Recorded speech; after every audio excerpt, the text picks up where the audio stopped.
Граѓаните не смеат и нема да плаќаат туги грешки, како последица на неквалитетна изградба од страна на изведувачите, изјави денес градоначалникот Иван Јорданов, кој вршеше увид на досега изграденото.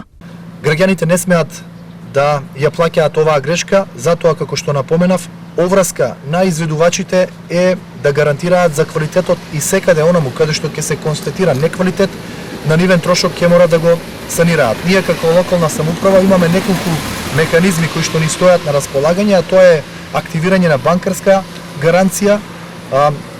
додавање на негативна референца или пак неплаќање на проектот кој што е реализиран. Како пример, Јорданов ја посочи улицата Пиринска, каде неквалитетот е очевиден. Ако се наоѓаме на улицата Пиринска, каде што неквалитетно е нанесена асфалтниот слој, асфалтната маса, извршено е увид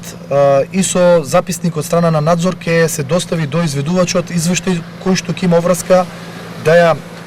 коригира активноста која што има направено на оваа улица, но и на други улици кои што се неквалитетно направени, така да морам да бидам самокритичен и да споделам со јавноста дека јас лично не сум задоволен од тоа како одредени активности се реализирани. Штипскиот градоначалник поради ова им се извини на граѓаните, ветувајќи дека сите пропусти, грешки и неквалитет ќе паднат на товар на изведувачите. Ја користам оваа прилика да се извинам на граѓаните кои што живеат во близина на овие проекти, инфраструктурни, еве да кажам, објекти, улици кои што не се соодветно направени, затоа што во предвидениот период не се соодветно изреализирани активностите, односно се со слаб квалитет.